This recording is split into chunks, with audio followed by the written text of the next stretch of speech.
Hey class, this is Professor Frankfurt. I'm going to give a response to the post you made regarding Nielson. So the main thing for me is that you see the utilitarian logic that he's making, that we're following the principle of utility, which says maximize good consequences for the most, minimize bad consequences for the most. It's about overall human flourishing and happiness. And so for him, redistributing wealth hurts the wealthy, but it does not take away fundamental rights. They are still going to have plenty of money to have housing and food and even a lot of the luxuries. But there's going to be a lot of things that they won't be able to do because that money will be redistributed so that everyone will have housing, health care, transportation. But the majority will be helped. A lot more people will be helped than will be hurt.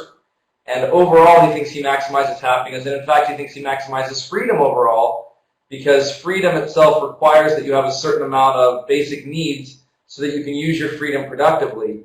So by providing more basic needs to more people, you actually provide more freedom overall, even though the freedom of the few very wealthy people will be reduced. Very utilitarian.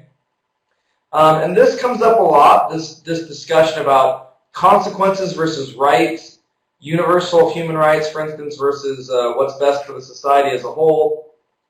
He's violating my right to property, so even if that will help a lot of people by redistributing wealth, you can't do that because it's mine, not yours. You can't steal it. I have a right to it. Rights versus consequences. This is a common battle. It's seen in many areas of society. For instance, after 9/11, the Patriot Act comes out, and there are people that say, I have a right to privacy. You should not be able to violate it, tap my phones, look through my mail, do things that violate my privacy. And the argument on the other side is, well, okay, but if we do this, we'll make society safer. We'll be able to catch terrorists, and we'll be able to thwart future plots. So we're going to take away your right to privacy in order that we make society safer. So it's a utilitarian argument that says for consequences, safety of society, we will take away rights, right? Same thing that happens at the airport. My right to privacy goes out the window. I go through these detectors that look at my possessions, my bag, my body, but I do it for the sake of safety, right? There's this, or with guns. There are people who say, you cannot take my guns. I have a right to them. The Second Amendment says I have a right to them. You have no right to take them. The other people say, well, we're going to need to take some guns, maybe automatic weapons, assault rifles, background checks. We need to limit this, infringe on this right, so that society is safer. So you've got utilitarians saying we want to make society safer. You've got deontologists and others arguing for their rights. Common thing, and this is going on with economics now.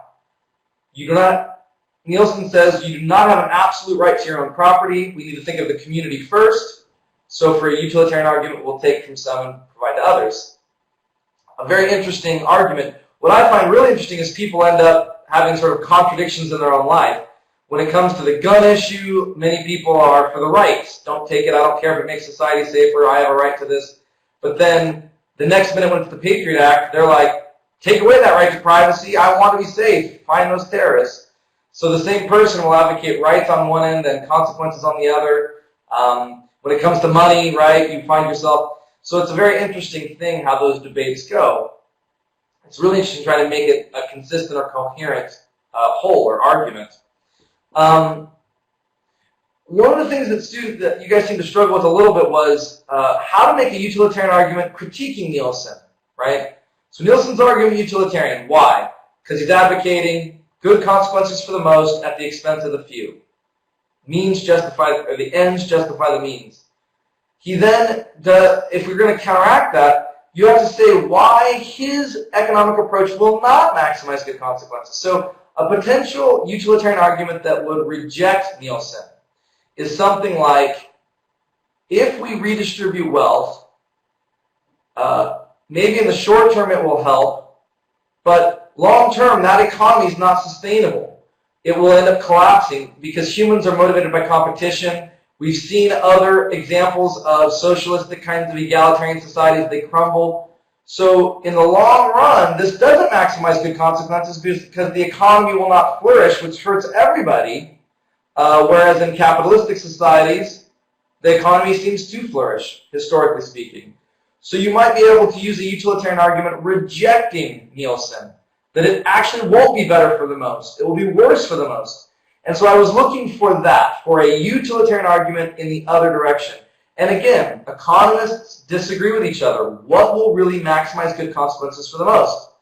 We have an economic crisis in our country. Some say let the economy collapse, let these banks fail, we'll build ourselves back up with principles of the free market and capitalism, and that will be best long term. Even though in the short term it will be awful for us, long term it will be better for the most. Utilitarian.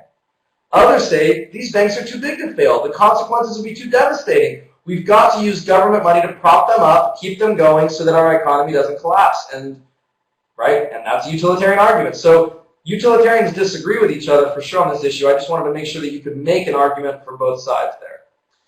All right, well, I hope this helps. If you have any questions at all, please let me know, and I'll see you guys online.